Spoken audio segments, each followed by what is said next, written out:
ठीक, तो आज हम बात करेंगे ट्रांसक्रिप्शन इन यूकैरियोट्स। कल हमने ट्रांसक्रिप्शन इन प्रोकैरियोट्स की बात कर ली थी। अब ट्रांसक्रिप्शन इन यूकैरियोट्स में क्या देखते हैं? प्रोकैरियोट्स में एक ही एंजाइम था, आरएनए पॉलीमरेज। वही तुम्हारा आरआरएनए बना रहा था, वही तुम्हारा टीआरएनए बना रहा था, वही तुम्हारा एमआरएनए बना रहा था। पर यूकैरियोट्स के अंदर ऐसा नहीं है। यूकैरियोट्स के अंदर अलग अलग तरह के आरएनए को बनाने के लिए अलग अलग तरह के आरएनए पॉलीमरेज एंजाइम चाहिए। ठीक, तो क्या लिखा है? यूकैरियोट्स में different type of RNA polymerase enzyme required for the synthesis of different type of RNA.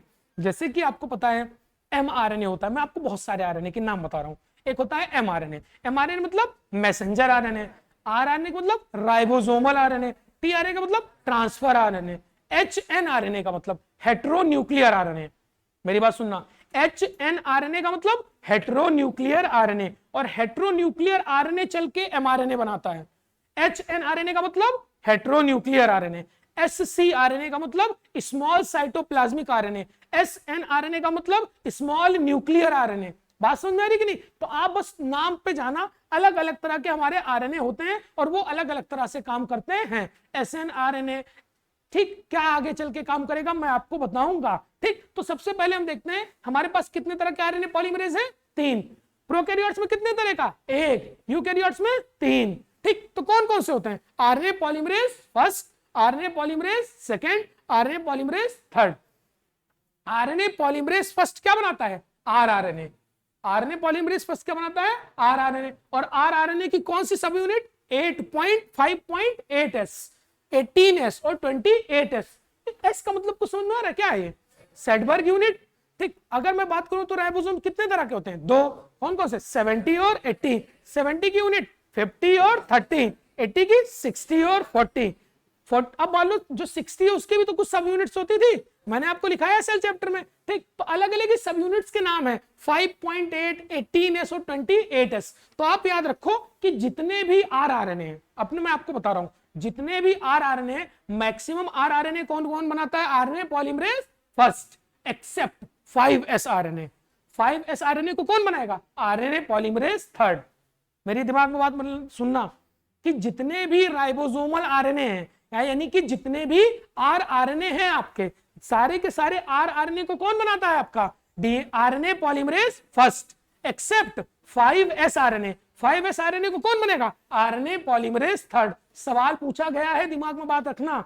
ठीक, स्टेटमेंट के फॉर्म्स में ऐसे सवाल पूछे जाएंगे। उसके बाद आरएनए पॉलीमरेज सेकंड क्या बनाएगा? एचएनआरएनए। एचएनआरएनए का full form heteronuclear RNA. HnRNA heteronuclear RNA, और हेटेरोन्यूक्लियर आरएनए आगे चल के क्या बनाएगा? एमआरएनए। ब्रैकेट में क्या लिखा है? Precursor of mRNA. ठीक, अब मैं बात करूंगा आरएनए पॉलीमरेज थर्ड की, ये क्या बनाएगा?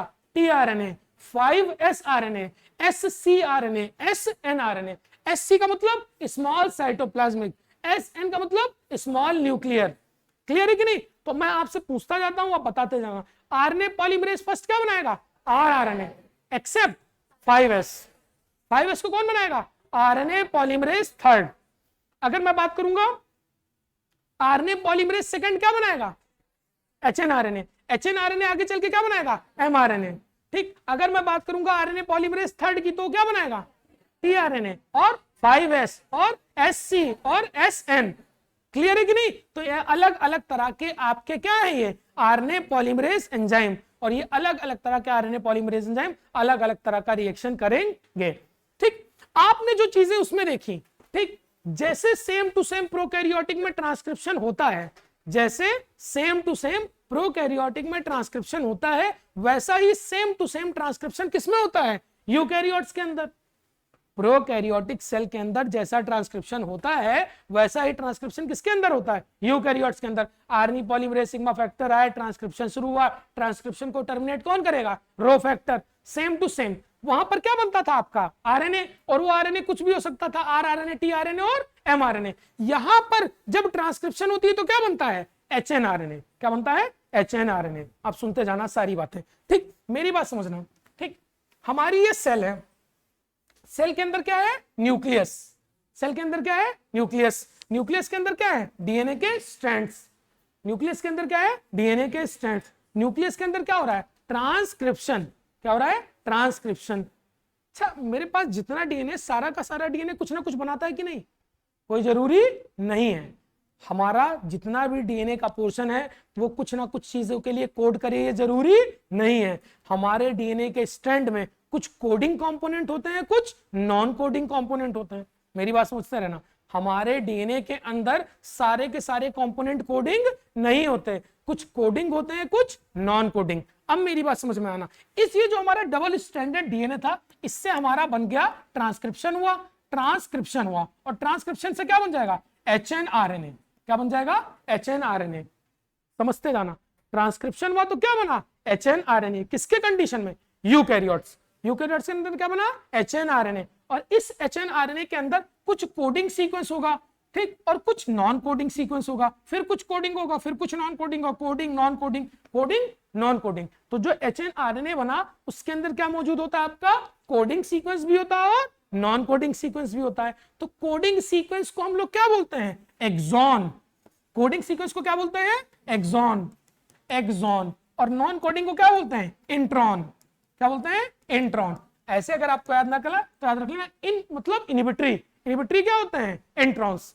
इंट्रॉन्स क्या होते हैं? इनहिबिटरी। वो किसी चीज के लिए कोड नहीं करते। समझ में आ रही बात है कि नहीं? तो प्रोकैरियोट्स के अंदर हमारा वहां होता है, तो प्रोकैरियोट्स के अंदर एक्सॉन इंट्रॉन्स नहीं होते, वहां पर सारा का सारा क्या होता है? कोडिंग।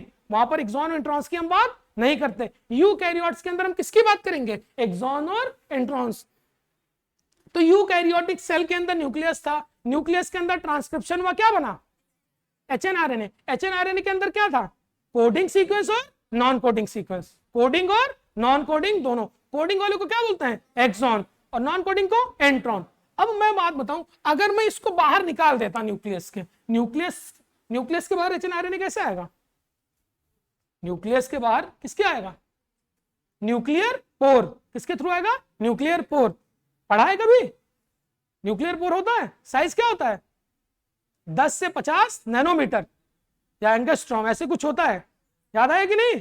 ठीक, 10 से 50 नैनोमीटर है एंगस्ट्रॉम। ठीक, तो मेरी बात समझना, ये हमारा एचएनआरएनए है, ये एचएनआरएनए इस न्यूक्लियर पोर के थ्रू बाहर आता और ये हमारा इस पे क्या हो जाता? ट्रांसलेशन, और प्रोटीन बन जाती। लेकिन अगर प्रोटीन बनती और इनहिबिटरी वाली प्रोटीन बनती तो हमारे काम आती नहीं, वो हमारे काम नहीं आती। तो अब हम इसको क्या करना है? डीएनए को क्या, इस आरएनए को क्या करना है? काट पीट देना है।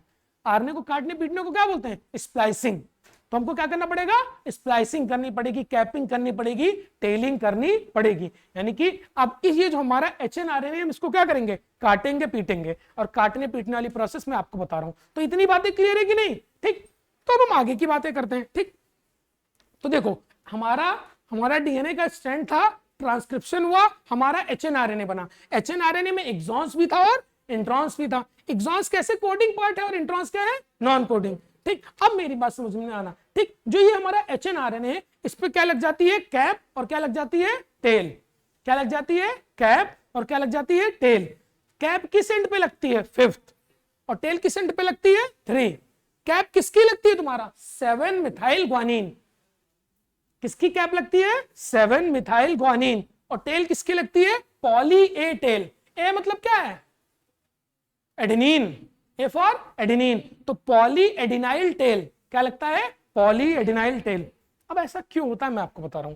जैसे डीएनए का स्ट्रैंड है, ठीक, अब डीएनए का स्ट्रैंड, जैसे कि आप आगे चल के पढ़ोगे बायोटेक्नोलॉजी, तो बायोटेक्नोलॉजी में मैं कुछ एंजाइम्स बताऊंगा। एंडोन्यूक्लियस, एंडोन्यूक्लियस, एक्सोन्यूक्लियस, कुछ एंजाइम्स होते हैं हमारे सेल के अंदर मौजूद होते हैं। वो क्या करते हैं? डीएनए फ्रेगमेंट्स को क्या कर देते हैं? काट देते हैं। डीएनए फ्रेगमेंट्स को क्या कर देते हैं? काट देते हैं। फॉर एग्जांपल, अगर ये हमारा एचएनआरएनए ये डायरेक्टली बाहर आ गया होता, एचएनआरएनए डायरेक्टली बाहर आ गया होता, इस पे कैप और टेल नहीं लगी होती, तो इसको काट दिया जाता, और अगर इसको काट दिया जाता तो हमारे किसी काम का नहीं होता। मेरी बात समझना, ठीक, कि एचएनआरएनए अगर न्यूक्लियर पोर के थ्रू बाहर आ जाता, ठीक, और न्यूक्लियर पोर के थ्रू बाहर आ जाता, ठीक, न्यूक्लियर पोर के थ्रू बाहर आ जाता, ठीक, अब ये न्यूक्लियर पोर के थ्रू बाहर आ जाता, और इसको एक्सोन्यूक्लियस एंजाइम क्या कर देते? काट देते। एक्सोन्यूक्लियस एंजाइम क्या कर देते? काट देते, और ये हमारे किसी काम का नहीं होता। ठीक, तो इससे बचने के लिए क्या उनकी प्रॉपर्टी होती है, एंडोन्यूक्लियस और एक्सोन्यूक्लियस एंजाइम हमारे डीएनए स्ट्रैंड को क्या करते हैं? कट करते हैं। कोई भी एक्सोन्यूक्लियस, कोई भी एंडोन्यूक्लियस एंजाइम को क्या करेगा? कट। मेरी बात सुन, तो ये भी इसको भी कट कर देगा, डीएनए और आरएनए स्ट्रैंड को क्या करते हैं, कट। ठीक, तो मेरी बात समझ में आ रहा। अब इसको कटने से बचाने के लिए, इसको कटने से बचाने के लिए इसमें क्या कर दी जाती है, कैपिंग और टेलिंग। ठीक, हमारा जो आरएनए का स्ट्रैंड बना वो कटे पिटे नहीं, हमारे काम आए, तो इसके लिए उसमें क्या कर देते हैं, कैपिंग और टेलिंग। कैपिंग किसकी की जाती है, 7 मिथाइल ग्वानिन, और टेलिंग पॉली एडिनाइल टेल। ठीक, अब हमने कैपिंग भी कर दी और क्या कर दी, टेलिंग भी, लेकिन बीच बीच में क्या मौजूद है, बीच बीच में क्या मौजूद है, क्या मौजूद है, इंट्रॉन। एक्सॉन तो हमारे काम के हैं, हमारे काम का क्या नहीं है, इंट्रॉन। समझ में आ रहा है कुछ कि नहीं, बताओ, फिर से बताया जाए। ठीक, मेरी बात सुनो। ठीक, यूकैरियोटिक सेल के अंदर अगर मैं बात करूंगा तो जब ट्रांसक्रिप्शन होता है तो क्या बनता है, एचएनआरएनए, और एचएनआरएनए में क्या होता है, एक्सॉन भी होता है और intron. Coding part, coding part, non coding, inhibitory, inhibitory, intron. ठीक, अब मेरी बात समझना, इंट्रॉन्स हमारे किसी काम के नहीं है, हमारा एचएनआरएनए बाहर जाता तो कट पिट जाता, तो उसके लिए हमको मॉडिफिकेशन करना पड़ेगा, तो इसको बोलते हैं प्री ट्रांसलेशनल मॉडिफिकेशन। ट्रांसलेशन से करने से पहले आरएनए के अंदर आया मॉडिफिकेशन, तो पहले हमने क्या लगा दी, कैप, फिर क्या लगा दी, टेल। अब बीच बीच में क्या मौजूद है, इंट्रॉन्स, और इन इंट्रॉन्स को भी क्या करना है, हमें निकाल देना है। तो इन इंट्रॉन्स को निकालने के लिए कौन आ जाएगा, SNRUPS, small nuclear ribophorin protein. क्या आ जाएगा, स्मॉल न्यूक्लियर राइबोफोरिन प्रोटीन। आगे बातें आएंगी, सारा लिखा हुआ है। तो ये क्या करेगा, इंट्रॉन्स को क्या कर देगा, अलग, और हमारे पास अब क्या बच जाएगा, एक स्ट्रेट चेन बन गई, और इसमें सिर्फ और सिर्फ क्या है, एक्सॉन्स। वो चेन जिसमें सिर्फ और सिर्फ एक्सॉन, उसको क्या बोलेंगे, एमआरएनए। वो चेन जिसमें सिर्फ और सिर्फ एक्सॉन, उसको क्या बोलेंगे, एमआरएनए। अभी हमारा ट्रांसक्रिप्शन से क्या बना, एचएनआरएनए, उसमें क्या था, एक्सॉन्स भी इंट्रॉन्स भी, उसमें मॉडिफिकेशन हुआ तो क्या बन गया, एमआरएनए। एमआरएनए में क्या है, एक्सॉन्स। क्लियर है कि नहीं। ठीक, अब हमारे ये सारी की सारी बातें कहां होती हैं, हमारे न्यूक्लियस के अंदर। डीएनए से क्या बना, एचएनआरएनए, एचएनआरएनए से क्या बना, एमआरएनए, और एमआरएनए हमारा न्यूक्लियर पोर के थ्रू कहां जाएगा, साइटोप्लाज्म। एमआरएनए न्यूक्लियर पोर के थ्रू कहां जाएगा, साइटोप्लाज्म। क्लियर है कि नहीं। अब सारी बातें यहां पे लिखी हुई है, पढ़ते हैं। In eukaryotic cell newly synthesised transcript, यानी कि newly synthesised transcript is known as hnRNA. इस एचएनआरएनए के पास एक्सॉन्स भी होते हैं और इंट्रॉन्स। ठीक, लेकिन इसीलिए ट्रांसलेशनल से पहले इसमें किसकी जरूरत है, प्रोसेस की। ट्रांसलेशन से पहले इसमें किसकी जरूरत है, मॉडिफिकेशन। किसकी जरूरत है, मॉडिफिकेशन। अब कैसे कैसे मॉडिफिकेशन करते हैं, सबसे पहले हम क्या लगा देते हैं, फर्स्ट ऑफ ऑल क्या लगेगी, कैप। कौन से एंड पे लगेगी, 5। कैप किस एंड पे लगती है, 5। किसकी लगती है, 7 मिथाइल ग्वानिन। किसकी लगती है, 7 मिथाइल ग्वानोसिन ट्राइफॉस्फेट। और ये ग्वानोसिन ट्रांसफाइव 7 मिथाइल ग्वानोसिन ट्राइफॉस्फेट का कैप लगता है। और 7 मिथाइल ग्वानोसिन ट्राइफॉस्फेट की कैप लगाने के लिए एक एंजाइम की जरूरत होती है, जिसको हम बोलते हैं ग्वाइनाइल ट्रांसफरेज। क्या बोलते हैं, ग्वाइनाइल ट्रांसफरेज। ठीक, तो ये हमारा एचएनआरएनए था। एचएनआरएनए के ऊपर मुझे कैप लगानी है। अब इस कैप का क्या नाम है, 7 मिथाइल ग्वानोसिन ट्राइफॉस्फेट। और इस 7 मिथाइल ग्वानोसिन ट्राइफॉस्फेट को लाने के लिए कौन लाएगा, ग्वाइनाइल ट्रांसफरेज। तो हमारा क्या लग गई, कैप। किस एंड पे लग गई, 5। अब उसके बाद cap is essential for the formation of mRNA ribosomal complex. अब ये क्या होता है मैं बताऊं।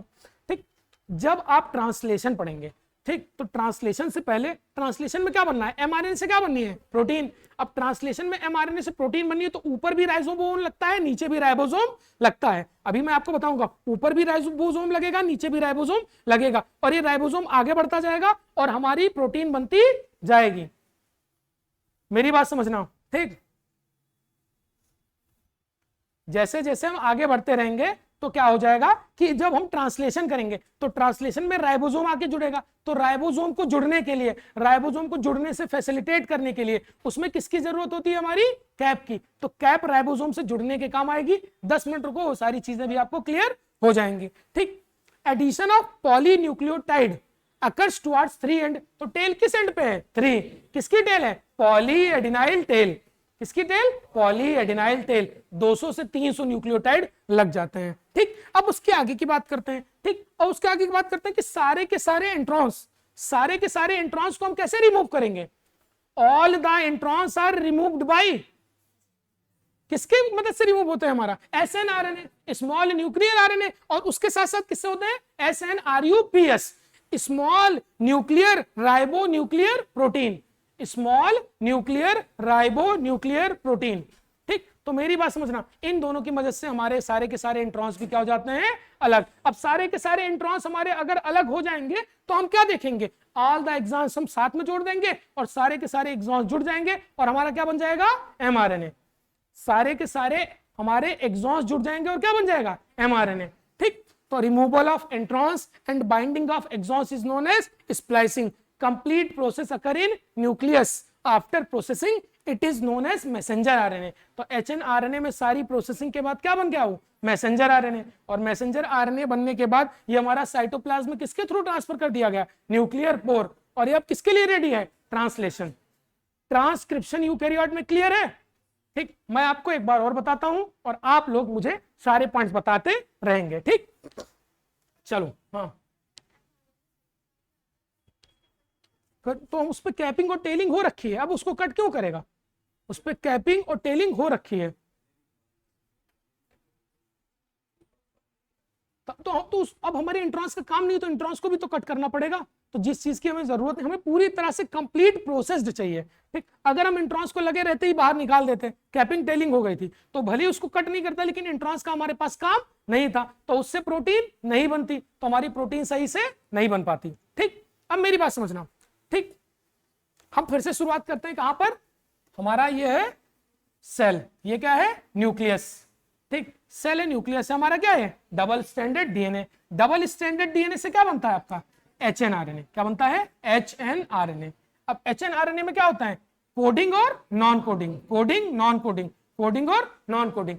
Coding portion of HNRNA known as coding portion exon, non coding intron.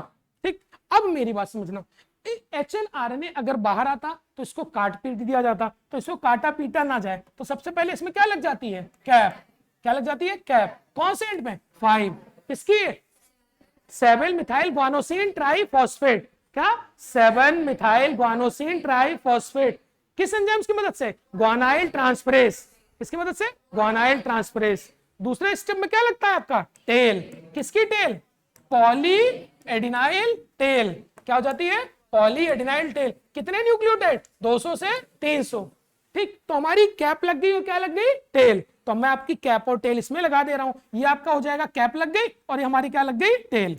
किसकी टेल हो जाएगी, पॉली एडिनाइल टेल।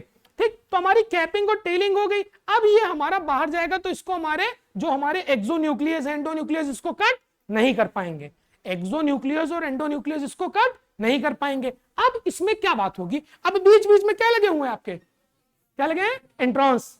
ठीक, तो इन इंट्रॉन्स को रिमूव करने के लिए, इन इंट्रॉन्स को रिमूव करने के लिए हमारे पास तीसरी स्टेप है SNRNA, और क्या हो जाएगा, small nuclear ribo nuclear protein.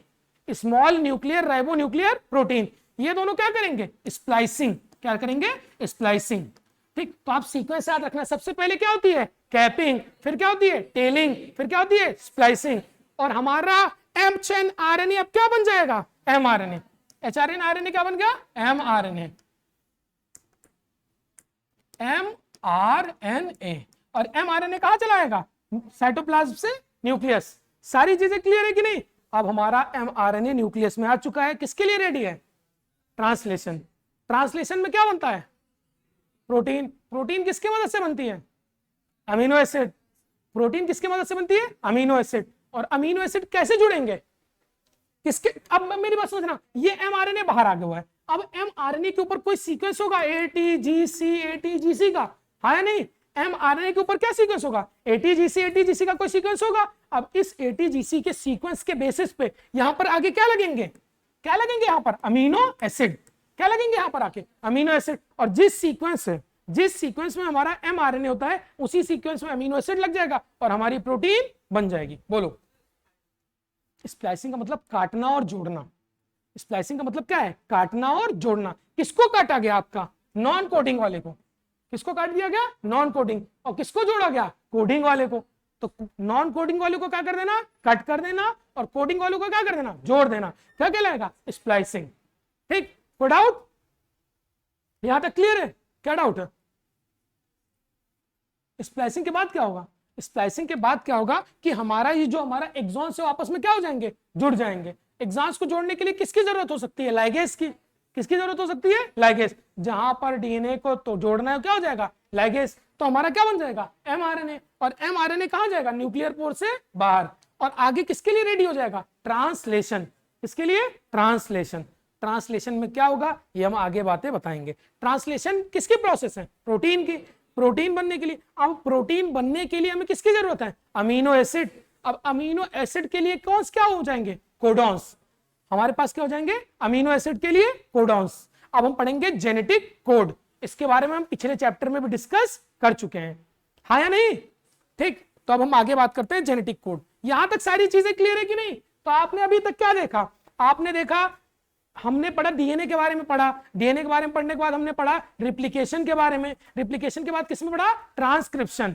अब हम पढ़ेंगे जेनेटिक कोड के बारे में। तो जेनेटिक कोड में क्या क्या बातें आती हैं आप देखते हैं। सबसे पहली बात से शुरुआत करते हैं, ठीक। हमारे पास कितने तरह के नाइट्रोजनस बेसेस, 4। डीएनए की बात कर रहा हूं, टोटल कितने तरह के, 4। एडेनिन, ग्वानिन, थाइमिन, साइटोसिन, ठीक। तो पहले यह माना जाता था हमारी बॉडी में कितनी अमीनो एसिड, 20। कितने अमीनो एसिड, 20। तो 4 तरह के कोडॉन्स 20 तरह के अमीनो एसिड नहीं बना सकते। पिछले चैप्टर में बताया था कि नहीं, ठीक। तो ही बात लिखिए कि in nucleic acid only 4 types of nitrogenous bases are present if single base determine the sequence of a nucleotide, ठीक। Only 4 codons are possible with which is insufficient for 20 amino acid. इसका मतलब क्या है, कोडॉन डबलेट होता है, singlet होता है, triplet. क्या होता है, ट्रिपलेट। कोडॉन अगर सिंगलेट होता, कोडॉन अगर क्या होता, सिंगलेट, तो हमारे पास कितने तरह के अमीनो एसिड होते, सिर्फ 4। कितने तरह के न्यूक्लियोटाइड हैं, 4। तो कितने तरह के अमीनो एसिड होती, 4। लेकिन हमारे पास कितने तरह के न्यूक्लिक एसिड, 20। हमारे पास कितने तरह की न्यूक्लिक एसिड, सॉरी, हमारे पास कितने तरह के अमीनो एसिड है, 20। तो 4 तरह के कोडॉन्स या 4 तरह के न्यूक्लियोटाइड 20 तरह की अमीनो एसिड नहीं बना सकते। लेट मी क्लियर यू, ठीक। हमारे पास टोटल कितने अमीनो एसिड, 20। कितने अमीनो एसिड, 20। अगर मैं कहता कि हमारा जो कोडॉन्स है, हमारे कोडॉन्स सिंगलेट है, क्या है, सिंगलेट, यानी कि कितने लेटर से बने हुए हैं, 1। तो अगर हमारे पास एक लेटर से बने होने वाले कितने पॉसिबल हैं, 1, 2, 3 और 4, ATGC। तो ये 4 तरह के कोडॉन्स 20 तरह की अमीनो एसिड नहीं बना सकते। 4 तरह के कोडॉन्स 20 तरह की अमीनो एसिड नहीं बना सकते। तो हमारा जेनेटिक कोड सिंगलेट नहीं हो सकता, हमारा जेनेटिक कोड सिंगलेट नहीं हो सकता। कुछ साइंटिस्ट आए, उन्होंने कहा कि हमारा कोडॉन सिंगलेट नहीं है, हमारा कोडॉन क्या है, डबलेट। हमारा क्या है, डबलेट। डबलेट है, तो डबलेट क्या लिख रहा हूं भाई, डबलेट, ठीक। हमारा कोडॉन क्या है, डबलेट। तो अगर मैं कोडॉन के डबलेट की बात करूंगा तो क्या हो सकता है, ए क्या हो सकता है, AT, AG, AC, हाँ या नहीं। ऐसे करके कितने सीक्वेंस पॉसिबल है, 4 into 4। कितने सीक्वेंस, 4। तो हमारे कितने कोडॉन्स हो जाएंगे, 16। कितने कोडॉन्स, 16। तो अगर हमारा कोडॉन क्या होता, डबलेट, तो हमारे टोटल कोडॉन्स कितने बनते हैं, 16। और ये 16 कोडॉन्स भी 20 अमीनो एसिड के लिए क्या है, पूरे नहीं है। तो हमारा कोडॉन जेनेटिक कोड डबलेट भी नहीं है, हमारा कोडॉन डबलेट भी नहीं है। समझ पा रहे हो मैं क्या कहना चाह रहा हूं, किसी को ना समझ में आए तुरंत हाथ उठाओ, क्लियर है सबको, ठीक। तो हमारा कोडॉन डबलेट भी नहीं है। अब हम बात करेंगे, कुछ साइंटिस्ट आए, साइंटिस्ट का नाम था जॉर्ज गेमाओ।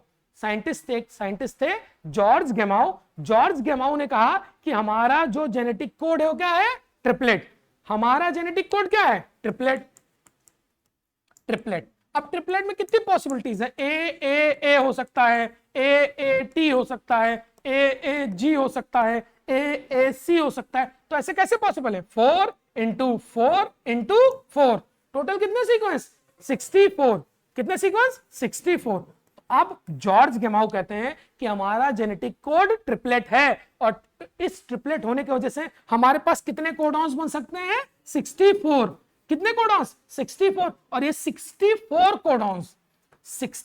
कोडॉन्स 20 तरह की अमीनो एसिड बना सकते हैं। ये बात सत्य है कि नहीं, 4 तो 20 बना नहीं सकता, 16 भी 20 नहीं बना सकता, लेकिन 64 20 तो बना सकता है ना। वही बात, अगर तुम्हें 20 रुपए की जरूरत है, तुम्हें कोई 4 रुपए दे तुम्हारा काम चलेगा, 16 दे तो काम चलेगा, अगर 64 दे तो काम चल जाएगा। तो वही बात समझ पा रहे हो कि नहीं? तो हमारे पास टोटल कितने तरह के अमीनो एसिड है? 20। अमीनो एसिड कितने तरह के? 20। तो 20 अमीनो एसिड्स के लिए कितने कोडॉन्स पॉसिबल है? 64। Getting my point? ठीक, अब हम आगे की बात करते हैं। तो जॉर्ज गेमाउ कहते हैं कि genetic code was triplet suggested by the George Gamow. ठीक, जो 64 codons are possible which sufficient for 20 amino acid. 64 codons कितने अमीनो एसिड बना सकते हैं? 20। 64 कोडॉन्स कितने अमीनो एसिड? 20।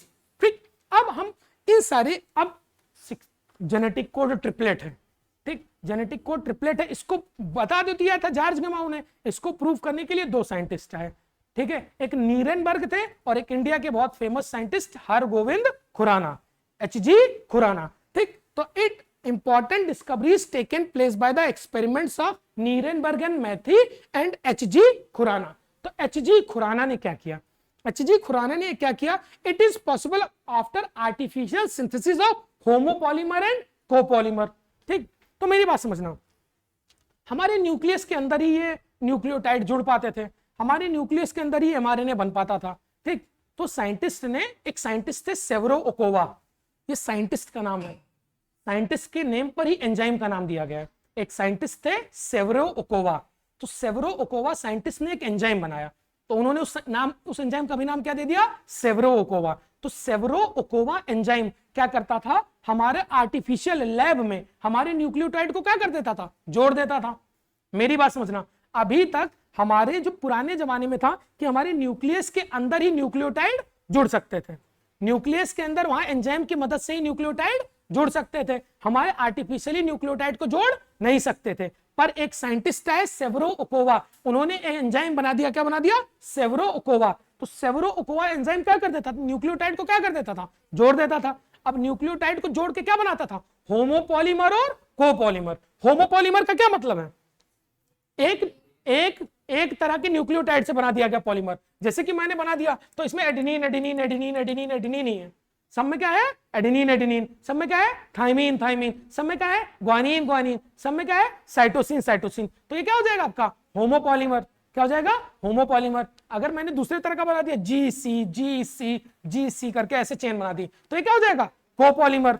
तो होमोपॉलीमर और कोपॉलीमर को बनाने के लिए किसकी जरूरत थी? एंजाइम की। उस एंजाइम का क्या नाम था? सेवरो ओकोवा। और अब सेवरो ओकोवा एंजाइम की मदद से, सेवरो ओकोवा एंजाइम की मदद से होमोपॉलीमर और कोपॉलीमर, होमोपॉलीमर और कोपॉलीमर बना लिया एचजी खुराना ने। ठीक, अब इन्होंने क्या किया? ठीक, तो artificial synthesis possible by the Severo Ochoa enzyme, it is polynucleotide phosphorylase which polymerizes RNA through template independent manner। यानी कि डीएनए के टेम्पलेट में क्या सीक्वेंस है उससे उसको मतलब नहीं है, वो होमोपॉलीमर और कोपॉलीमर बना सकता है। वो क्या बना सकता है? होमोपॉलीमर और कोपॉलीमर।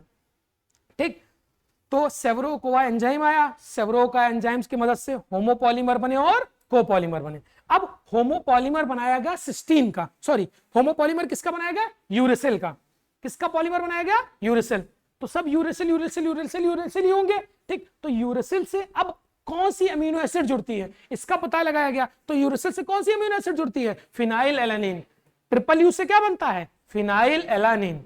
ठीक, तो उन्होंने क्या किया? साइंटिस्ट बड़े मजेदार थे। ठीक, उन्होंने क्या किया? सेवरो ओकोवा एंजाइम को लिया, एक पॉली यू की चेन बना दी, U U U U U. तो उसमें हमारा एक ही कोडॉन तो पॉसिबल है, यू यू यू को छोड़कर और कोई कोडॉन बताओ, कोई कोडॉन पॉसिबल नहीं है। तो उसमें कौन सी तरह का हमारा अमीनो एसिड बन गया? Phenyl alanine. अब साइंटिस्ट ने और आगे बात बढ़ाई, तो साइंटिस्ट ने क्या बना दिया? CuC का वो करा दिया, CuCuCu। ठीक, तो इसका हमको क्या बना दिया इन्होंने? एक एमआरएनए बना दिया। तो अब इसमें कितनी पॉसिबिलिटीज थी? 2। CuC UCU। कितनी पॉसिबिलिटी? 2। CuC और UCU। क्लियर है कि नहीं? तो 2 पॉसिबिलिटीज थी। तो इसमें कितने तरह के अमीनो एसिड बन सकते थे? 2। ठीक, तो 2 अमीनो एसिड बन गए। CuC से क्या? ल्यूसीन। UCU से क्या? सीरीन। ठीक, तो होमोपॉलीमर से कितने अमीनो एसिड बना? 2। कोपॉलीमर से 2। होमोपॉलीमर से 1, कोपॉलीमर से 2। तो साइंटिस्ट को पता चल गया कि हमारा जेनेटिक कोड क्या हो सकता है? ट्रिपलेट। अगर हमारा जेनेटिक कोड डबलेट, अगर हमारा जेनेटिक कोड क्या होता? सिंगलेट, तो इसमें भी एक। अब अगर हमारा जेनेटिक कोड डबलेट होता, अगर हमारा जेनेटिक कोड क्या होता? डबलेट, तो यहाँ पर कौन सा सीक्वेंस बनता सिर्फ और सिर्फ CU तो कितने तरह के अमीनो एसिड बनती? एक। बात समझ पा रहे हो कि नहीं? तो जेनेटिक कोड क्या हो जाएगा? ट्रिपलेट। कितने कितने लेटर्स रिक्वायर्ड है? 3। तो 1 2 3, तो जेनेटिक कोड क्या होता है? ट्रिपलेट। ठीक, तो मैं आपसे सवाल पूछ रहा हूं, बताते रहना। ठीक, जेनेटिक कोड सिंगलेट क्यों नहीं हो सकता? क्योंकि 4 तरह के कोडॉन्स 20 तरह की अमीनो एसिड नहीं बना सकते। जेनेटिक कोड सिंगलेट क्यों नहीं हो सकता? 4 तरह के कोडॉन 20 तरह की अमीनो एसिड नहीं बना सकते। जेनेटिक कोड डबलेट क्यों नहीं हो सकता? 16 कोडॉन्स 20 अमीनो एसिड नहीं बना सकते। जेनेटिक कोड क्या है? ट्रिपलेट। तो इसके मतलब 64 कोडॉन्स कितने तरह के अमीनो एसिड बना रहे हैं? 20। 64 कोडॉन्स कितने तरह के अमीनो एसिड? 20। ठीक, अब हमारे पास 64 कोडॉन्स हैं। ठीक, अब इसको किसने प्रूव किया था? हमारा जॉर्ज गेमाउ। जॉर्ज गेमाउ ने बता दिया क्या कि हमारा जेनेटिक कोड क्या है? ट्रिपलेट। उसको साइंटिफिकली किसने प्रूव किया? नीरेनबर्ग, मैथ्यू और एचजी खुराना। ठीक, एचजी खुराना ने क्या सिंथेसाइज किया? होमोपॉलीमर और कोपॉलीमर। कौन से एंजाइम की मदद से? सेवरोकोवा। ठीक, होमोपॉलीमर किसका बनाया गया? यूरेसिल का। कौन सी अमीनो एसिड बनी? फिनाइलएलेनिन। कोपॉलीमर किसका बनाया गया? सीयू का। कौन सी अमीनो एसिड बनी? ल्यूसीन और सीरीन।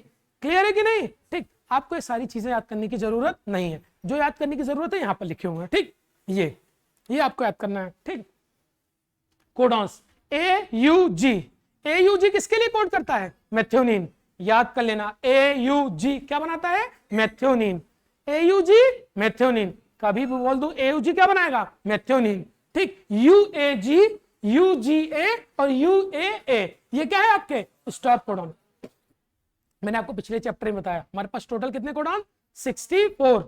टोटल कितने कोडॉन? 64। कितने स्टॉप कोडॉन? 3। तो टोटल कोडॉन्स कितने बने? 61। तो अमीनो एसिड कोडिंग कोडॉन्स 61। ठीक, वाटर बॉटल दो भाई। सही है पानी? ठीक, तो अब मेरी बात समझना। ठीक, हमारे पास टोटल कितने कोडॉन्स हैं? 64।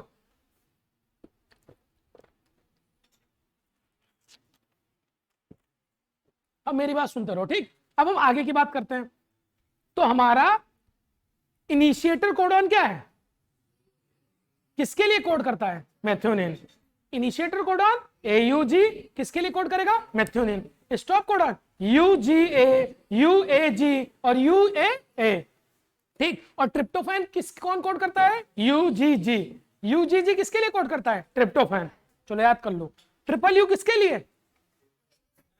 Triple U फेनिलएलेनिन। CUC leucine. UCU AUG UGG tryptophan. समझ में आ रही बात है कि नहीं? ठीक, तो ये सारे कोडॉन्स हैं। याद कर पाओ तो याद करो, और जिसको ये ज्यादा याद करने की इच्छा हो वो ये टेबल ही याद कर ले भाई, जो कि याद करने की जरूरत नहीं है। ये हमारी टोटल कितने कोडॉन्स है? 64। और 64 कोडॉन अलग अलग तरह के अमीनो एसिड के लिए सिंथेसाइज करता है। ठीक, कुछ कैसे होते हैं आपके? Stop codons. ठीक, UAA, UGA ये सब क्या है? आपके स्टॉप कोडॉन। याद करने की जरूरत बिल्कुल भी नहीं है। AUG, UGG और स्टॉप कोडॉन इतने याद रखना बस। अब हम पढ़ेंगे जेनेटिक कोड के फीचर। क्या पढ़ेंगे? जेनेटिक कोड के फीचर। आधे फीचर आपको पता है। समझ में आ रही बातें? ठीक, ठीक, तो सबसे पहला जेनेटिक कोड की कैरेक्टरिस्टिक क्या है? जेनेटिक कोड कैसा है? ट्रिपलेट। कैसा है? ट्रिपलेट। ना सिंगलेट है ना डबलेट है, क्या है? ट्रिपलेट। ठीक, एक सिंगल कोडॉन कितने लेटर से बना हुआ है? 3। ठीक, जेनेटिक कोड इज डीजेनरेट। अब इस शब्द का मतलब समझते रहना। जेनेटिक कोड क्या है? डीजेनरेट। टोटल कितने कोडॉन्स हमारे पास? Coding amino acid codon 61 amino acid codons. कितने अमीनो एसिड बना रहे हैं? 20। तो इसका मतलब क्या है? एक अमीनो एसिड एक से ज्यादा कोडॉन से बनती है। मैं क्या बोल रहा हूं? एक अमीनो एसिड एक से ज्यादा कोडॉन्स से बन सकती है। तो इसीलिए क्या हो जाएगा आपका जेनेटिक कोड? क्या हो जाएगा? डीजेनरेट। तो जेनेटिक कोड डिजेनरेट होने का यह मतलब है कि more than 1 codons are available for the same amino acid. यानी कि एक अमीनो एसिड के लिए एक से ज्यादा तरह के कोडॉन्स अवेलेबल हैं। जैसे कि आप इस डायग्राम में देखें तो ल्यूसीन के लिए क्या है? CUU, CUC, CUA, CUG ये सब क्या बना रहे हैं? ल्यूसीन। तो एक अमीनो एसिड हो गई ल्यूसीन। तो ल्यूसीन को बनाने के लिए एक से ज्यादा कोडॉन्स अवेलेबल हैं, तो इस फिनोमिनन को क्या बोलते हैं? डिजेनरेसी। क्या बोलते हैं? डिजेनरेसी। तो जेनेटिक कोड इज डिजेनरेट। दूसरा है, अब इसका एक एक्सेप्शन है, एक मात्र ऐसा अमीनो एसिड है जो सिर्फ एक कोडॉन से कोड होता है, उस अमीनो एसिड का नाम है ट्रिप्टोफैन। ट्रिप्टोफैन किससे कोड होता है? यूजीजी। मेथियोनिन और भी से बहुत सारे कोड होता है, चेक कर लेना, ठीक। इसमें अब देखना पड़ेगा, इसमें एक होगा, पर इसके साथ साथ एक और आता है आपका ल्यूसीन, ठीक। ल्यूसीन का होता है CUG, ठीक, तो वो कई बार मेथियोनिन के लिए भी कोड करता है। एक मिनट रुक जाओ, मैं बताता हूं, ठीक। मेथियोनिन के लिए दूसरा कोडॉन भी अवेलेबल है, जस्ट अ सेकंड, ठीक। तो मेरी बात समझना, सारी की सारी अमीनो एसिड के लिए more than one codons available हैं। इस फिनोमेनन को क्या बोलते हैं? डिजेनरेसी। एक्सेप्शन क्या है? ट्रिप्टोफैन। ट्रिप्टोफैन किसके लिए कौन कोड करता है? यूजीजी। क्लियर। दूसरा point, genetic code is non ambiguous. क्या मतलब है? नॉन एम्बिगुअस, यानी कि अगर एक कोडॉन है तो वो सिर्फ उसी अमीनो एसिड के लिए कोड करेगा। फॉर एग्जांपल, अगर कहीं लिख दिया गया यूजीजी तो उसका क्या मतलब है? ट्रिप्टोफैन। अगर कहीं लिख दिया गया AUG तो क्या मतलब है? मेथियोनिन। अगर कहीं लिख दिया गया कहीं लिख दिया गया UUU तो क्या मतलब है? Phenyl alanine. पर ये एक्सेप्शन आ जाता है, अभी आपने बोला ना एक एक्सेप्शन है, जैसे कि नॉर्मली GUG, नॉर्मली GUG क्या बनाता है? वेलिन। नॉर्मली GUG क्या बनाता है? वेलिन। लेकिन अगर GUG स्टार्टिंग में प्रेजेंट है, जैसे कि मैं बता रहा हूं ये हमारी चेन है, अगर यहां पर GUG है तो ये क्या बनाएगा? वेलिन। GUG क्या बनाता है? वेलिन। लेकिन अगर GUG स्टार्टिंग पोजीशन पे प्रेजेंट है तो ये क्या बना लेगा? मेथियोनिन। क्या बनाने लगेगा? मेथियोनिन, ठीक। तो अभी तक मैंने क्या बताया? Genetic code is non ambiguous, यानी कि एक तरह का कोडॉन एक तरह का अमीनो एसिड ही बनाता है हर जगह से। ये एक्सेप्शन किसके साथ है? GUG। GUG क्या बनाता है? वेलिन। लेकिन अगर इनिशिएटर की जगह प्रेजेंट है तो क्या बना लेगा? मेथियोनिन। समझ पा रहे हो कि नहीं? तो genetic code is triplet, genetic code is degenerate, genetic code is non ambiguous. Getting my point? ठीक। अब हम आगे की बात करते हैं। Genetic code is commaless. Genetic code is commaless, यानी कि ATGC लिखा हुआ है तो ऐसा नहीं है पहले 3 लेटर के बाद 2 लेटर छोड़ दिया फिर तीसरे लेटर से शुरू किया।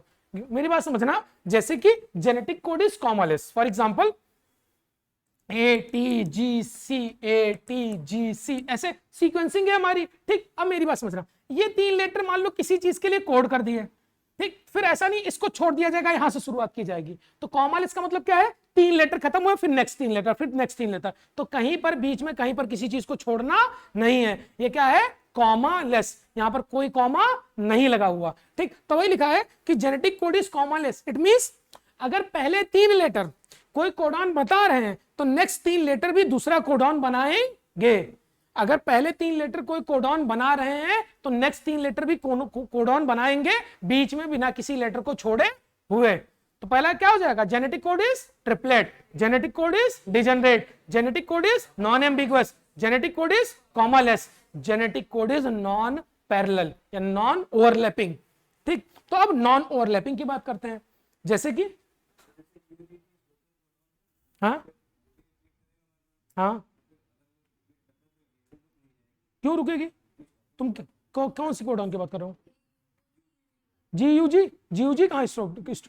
UGG तो स्टॉपिंग कोडॉन, तो एक लगेगा तब भी तो रिएक्शन रुक जाएगी। तो जहां पर स्टॉप कोडॉन आ जाएगा वहां पर ही हमारा ट्रांसलेशन रुक जाता है।